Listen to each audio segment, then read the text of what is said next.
Two scrimmages now for you guys. I guess one, how much of the separation you seen that you wanted, and two, maybe who are the guys that you look at and say, this guy is going to block for me every snap? No. From a separation standpoint, you know, right now, I mean, everybody's working hard, man.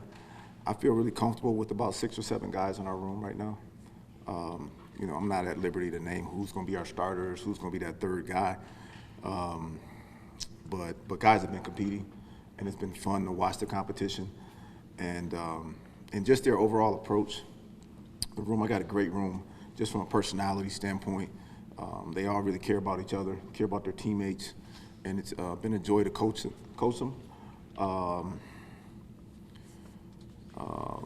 Let's see. So I have a sign in our receiver room that says "No block, no rock." So I got 15 dudes in there, and if you want to stay in there, you're gonna block all 15 of them. So that's the attitude that we all have. You know, we take blocking personally. It's a big part of our offense. In order for us to have the big runs that we're going to have this year, we got to get it done downfield. So it's just part of our DNA, you know. And if you're not doing it in practice, then you know you'll be standing by me most of the time.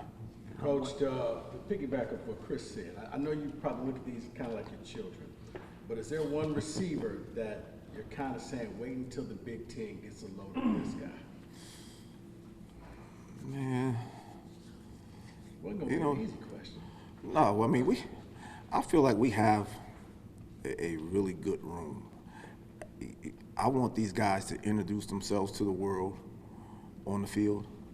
You know, I'm not gonna kind of let the cat out the bag, but from a wideout standpoint, from a receiver coach standpoint, I think we have one of the most dynamic rooms we've had in a lot of years. The best you've had? Nah, no, I can't say that. I mean, I had a room with 3 pros in there at one point, and so I can't say that. I can't disrespect those guys, but we have a really, really good room, you know, filled with guys that can, you know, we got speed, we got guys that are not afraid to go and you know, do the dirty work. You know, we got bigger guys, we got smaller guys, we got guys with really good suddenness. So I'm excited, you know, I'm excited to move the chess pieces around on Saturday and you know, get the right guys on the field at the right time. When did that excitement sort of set in? When did you realize, like, all right, we have guys, we have a room here that could do something? I'd say in spring ball, you know, you've seen flashes in spring ball from guys, and you're like, okay, we can do this consistently, and you know, guys have just gotten better and better as they've been able to absorb the offense and you know, kind of slow the game down and start to understand the details of each play better. You've seen guys just, you know, like, wait till they get a load of, wait till they see this guy, you know. So it's been fun to watch their development. You've had a little bit of juggling with some guys in and out throughout camp too. How has that allowed maybe some of those younger guys, you know, guys like the Colliers and Tappers? Those are 2 guys I think that we've heard a little bit about. How's it allowed them to maybe step forward, and what do they need to do to get past some of those veterans you brought in? I'd say for the young guys that have just gotten here or our young guys that came in January, just to continue to, you know, absorb the playbook, continue to play fast, continue to play physical, trust the process of learning how to run routes, you know, understanding the details of the playbook. You know, those are all things that some of the younger guys struggle with. But once they figure it out and the game slows down for them, then they can rely on their God-given ability. Those guys you mentioned, you know, they've had really good fall. They're competing their tails off. You know, how much they'll play, you know, is yet to be determined. But I mean, they're going to be some really good players for us, like really good. You know. Courtney, when you played and the first game was within 2 weeks, did your energy ramp up, and do you expect the receiver depth chart to change much between now and the 12 days before the opener? I mean, nothing's solidified yet. So these guys are going to compete pretty much all the way up until game day. You know, we still have a couple question marks on, you know, how we're going to put this group of guys or that group of guys on the field together. you know, so we're still trying to figure that out, and they're competing every day. So there may be some changes, but, you know, we have an idea of who we think may be our starters, at least the 2 outside guys, you know, and then inside it's, you know, we'll play the best man. You know, you may see that by committee, you know, just don't know just yet. How does Omari complement Nick and vice versa? One thing about Omari, man, he's played a lot of ball. He is a savvy wideout. He brings that veteran presence. He brings the experience of a guy that's been in some battles. He can get deep. You know, he's a really good route runner. He takes a lot of pride in wanting to be a pure route runner, which, you know, I love as a receiver coach. But he's also, you know, he's got a chip on his shoulder. So he'll go in there and dig the safety out. You know, he'll talk a little trash, which, you know, I'm cool with just a little bit. You know, so he's been really good for our room and good for our team. And how does Nick complement him, like with Nick's growth in year 1 to 2? Well, really just his, you know, Nick has a, you know, really good approach to football. He approaches like a professional. I think they've learned from each other from that standpoint of you know, how to study. You know, I think Nick, you know, right now, Nick's still to take the next step is to play more consistent. You know, he'll get opportunities. You know, we need him to make, you know, play after play after play. You know, he's really been working hard at his craft, man. You know, just being better at the top of routes, being more physical.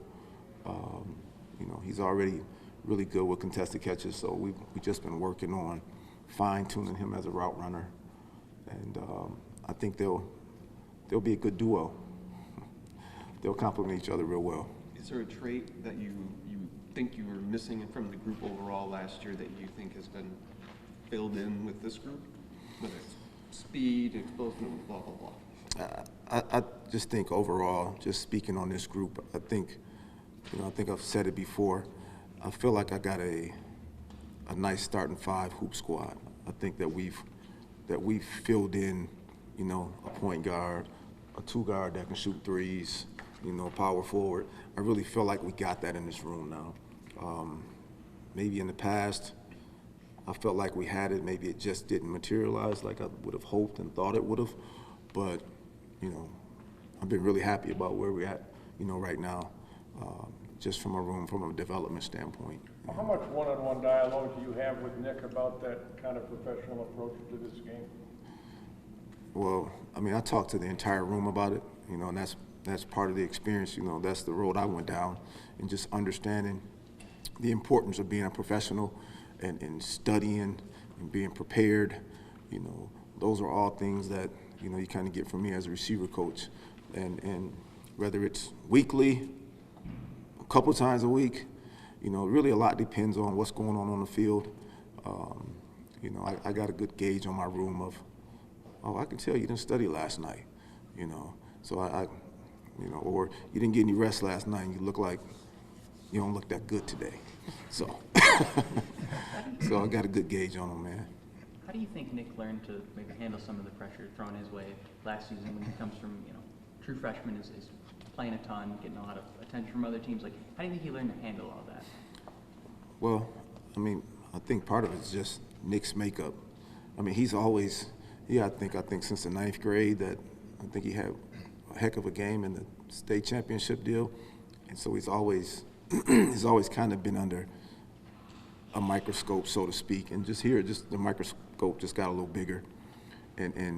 But he's really grounded, really down to earth, really cares about other people, you know, is really unselfish. So I think that, you know, and he's a kid that doesn't get too high with the highs or too low with the lows.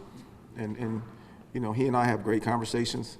You know, we talk about this journey that we're on right now and doing it the right way and, you know, being humble through it. And, you know, I think he listens, and that's kind of, you know, the product that you see. Court, Marsh was special last year for a 17-year-old, but we've heard Collier's name a lot. Yeah. What is it about Braylon that makes you think that, you know, he's advanced? You know, I mean, he's a really good route runner to be as young as he is. You know, and you know, he's got a good approach to the game. He's got really good quickness. Can take the top off. And the deal is, you know, his name has floated around some. He's made some plays. You know, during the spring and this fall, you know, he's made some really tough contested catches, and you know, he's going to be a good player, man. Your guy's going to be the kick returners? Somebody out of your room? That's still up for debate. Right now, we haven't named that. You know, we got a couple defensive guys, we got a couple offensive guys. Right now, we're still kind of fine tuning that. We're still almost 2 weeks out, so. You know. What about Nick reminds you of you? Oh boy. At height. Yeah, the height. I'd say the humble side. I think that's where we're very similar. You know, that's you know, and I've told him that. I think the approach to the game.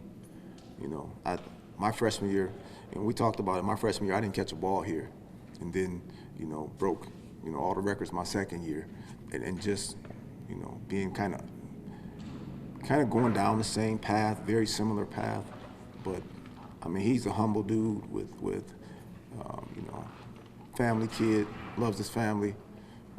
Those are all the same traits that I have. As a receivers coach, how much work do you do with Aiden, and what kind of how much growth and development have you seen in him in working with your guys and communicating with your guys over the course of the last few months? Well, I just think for him, man, he's another year being in the offense. You can tell that the game's slowing down for him, that he understands the details of our offense a lot better than he did last year. You know, last year was his first year being the guy. You know, it's different coming into games, and you just got spot duty, and defense prepare for you, but they don't really prepare for you. They prepare for the starter. I think he figured out, you know, what it takes, the more studying he needs to do. I think, you know, he's taking more of a leadership role of actually grabbing the wideouts and saying, okay, look, let's watch a little film. Let's get some extra throws in. You know, you're seeing more of that than you've seen last year, and it's actually really good to see.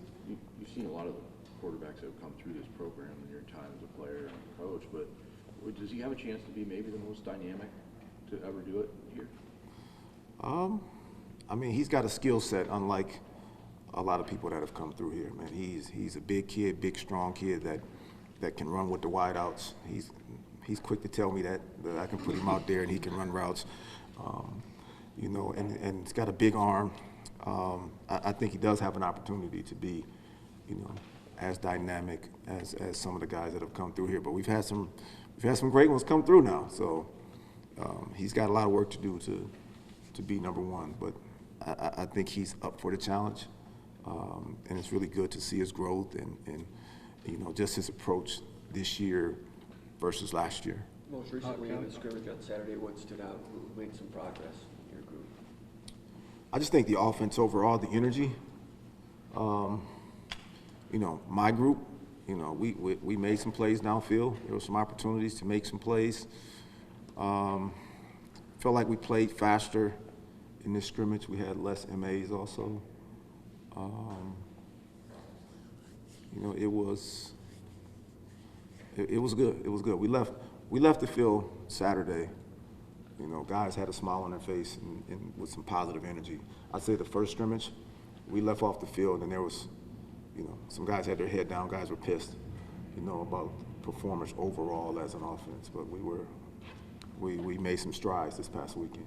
Kelly and McCray came from spots where they were kind of the focal point of their passing game last year. I'm wondering for you as their coach, do you notice any benefit of that, of guys who've kind of been the guy and now they're kind of trying to fit into a different situation, maybe they're more part of a team, I guess. But you know what I'm saying, where they sort of been the heavy lifters of the passing game at their last spot. Is there benefit of that as you see as you're coaching them?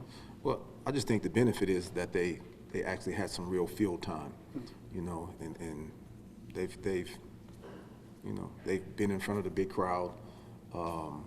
They've made some plays. You know, we can actually see that they've shown us that they can be productive receivers. versus, you know, dealing on a gang of potential. I mean, these guys have come in and blended in and fit in, and everybody's trying to carve out their role in the offense. And I think that they are doing a great job of kind of figuring it out, competing their tails off, and you know, pushing the ceiling of the room. And this is, like I said, this is right now, you know, this would be one of the better rooms that I've had in a few years. It sounds like the individual talent is all good, but like what you're really saying is that like they could be, if that individual talent comes together, the sum of the parts would be even greater than just like they're really good individual talents. Like this could be a very special room if it all coalesces. Yeah, I mean, you said it in a nutshell. I mean, you know, it's a lot of times we'll be in 11 personnel. It's, you know, 3 receivers. You know, they've got to be able to work off of each other. And part of the deal is we got to make sure we got the right group of guys on the field to execute.